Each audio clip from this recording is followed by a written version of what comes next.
আমরা কি আর কিছু ভাইয়া ভাইয়া শোনেন। আমরা খালি মন মাছ এই হ্যালো ভাইয়া আমরা খাইছেন কয়টি আছে এই এলাকায় থাকবেন না বা ওই এলাকায় যাবেন না বা ওই এলাকা থেকে এইখানে কেন আসছেন এইগুলো কাউকে বলা যাবে না। আপনার আমার মনে রাখতে হবে যে বাংলাদেশটা আপনার এবং আমার। আমরা সবাই বাংলা মায়ের সন্তান, একজনের ভুল করতেই পারে। তো এখন কথা হচ্ছে আপনার সাপুরিয়া, কবিরাজ তো আর না, সাপুরিয়া। তাহলে কবিরাজ না হলে আপনি কবিরাজি কেন দিচ্ছেন বাংলাদেশে? আমি সেটাই তো বলতেছি আপনাকে ভাই, যে আপনি কবিরাজ না, আপনি সাপুরিয়া। দুষ্ট হন না, দুষ্ট হন কার? আমরা জনগণের দোষ। হ্যাঁ জানে বাপ করে ব্যবসা করে দিলে মানুষ জনগণ আসবে কেন? হেরবার তার মানে আপনি বলতেছেন যে ভালো করার মালিক আল্লাহ। এখন আমি একটা পাথর যদি তুলে দিই হাতে, এই যে আমি একটা পাথর আমি আপনাকে হাতে তুলে দিলাম, এইটা মাথায় বেঁধে রাখবেন, ভালো করার মালিক আল্লাহ। বিষয়টা এমন। তাহলে আপনি এতটুকু বলে যান যে এটা কি সঠিক না বেসঠিক? এটা সঠিক না, এটা ভুয়া জিনিস। এবং বেজি দিয়ে যে খেলা যে দেখাচ্ছেন, ঠিক আছে, বেশ ভালো কথা দেখাচ্ছেন, সেটার বিষয়ে পরে যাই।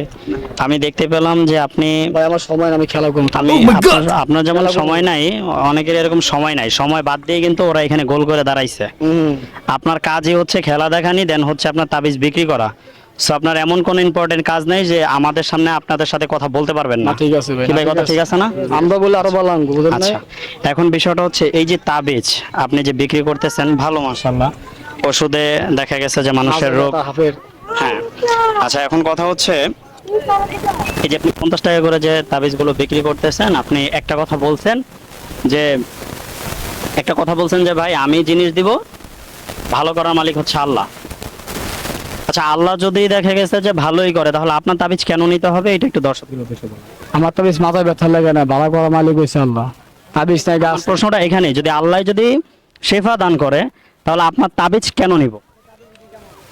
তাবিজ ভাড়া করা মালিক হয়েছে আল্লাহ। আপনার এই গাছ দিয়ে যে জিনিস ভালো হয়, আপনার সাদা লজ্জাপতি গাছ, রবুকা জিনিস, আমার সাদা লজ্জাপতি গাছ দিয়ে 5-10 টাকা ছায় নেই, এই তাই নিতে 50টি।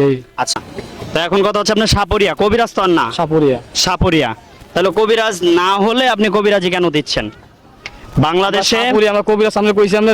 আমি সেটাই তো বলতেছি আপনাকে ভাই, যে আপনি কবিরাজ না, আপনি সাপুরিয়া। দুষ্ট হন না, দুষ্ট হন না, দুষ্ট হন কার? আমরা জনগণের দোষ। হ্যাঁ জানে বাপ করে ব্যবসা করে দিলে মানুষ জনগণ আসবে কেন? হেরবার এই যে আমি দেখালাম, আমার কথা দর্শককে দেখালাম ব্যবসা। হ্যাঁ, আমি কি করতাম? হ্যাঁ করে 2 নম্বর ব্যবসা, তোমরা আয়োগ লাগে, জনগণ আয়োগ লাগে। হ্যাঁ, জনগণ দিলে আয়োগ লাগে, বুঝে নাই, বুঝে না গেলে কি জনগণ বুঝে না ইয়া করে ওই হিসাবে আইয়ে। আচ্ছা, এখন কথা হচ্ছে আপনার কি নাম? রাজন। কোথায় থাকে? রাজন, মিরের বাজার। এখন আপনি এটা বলেন যে আপনি যেটা করতেছেন এটা কি সঠিক না বেসঠিক? সঠিক, ভালো করা মালিক। না, আপনি সহজ ভাষায় কথায় উত্তর দেন। সাংবাদিক বা সাংবাদিক লোক, আপনার কথা পারবো ভাই। তাহলে আপনি এতটুকু বলে যান যে এটা কি সঠিক না বেসঠিক? এটা সঠিক না, এটা ভুয়া জিনিস ভাই। তাহলে এটা কেন করবেন?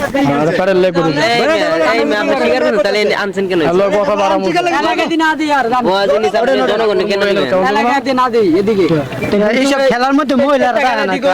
না, আমি একটা কথা বলি ভাইয়া, এই যে খেলা আমরা মাছ আমরা কি আমরা কি আর কিছু আমরা খালি মন মাছ হ্যালো ভাইয়া, খাইছেন কয়টি আছে কি তারা কথা বলছে? শুনেন, এইভাবে কথা বলতে পারেন না। আমি বলি ভাইয়া শুনেন, এইভাবে কথা বলা যাবে না। একটা কথা আমি বলি, একটা কথা আমি আর কইতে তোমার কিছু কইছি? তুমি জানো কে? তুমি জানো কে? তুমি জানো কে লিখে? আমি কি সত্যি লাগি? তোমার কিছু কইছি? আমি আসি তো আচ্ছা শোনেন ভাইয়া, আমি একটা কথা বলি। বিষয়টা হচ্ছে যে এই এলাকায় থাকবেন না বা ওই এলাকায় যাবেন না বা ওই এলাকা থেকে এইখানে কেন আসছেন, এইগুলো কাউকে বলা যাবে না। আপনার আমার মনে রাখতে হবে যে বাংলাদেশটা আপনার এবং আমার। আমরা সবাই বাংলা মায়ের সন্তান, একজনের ভুল করতেই পারে।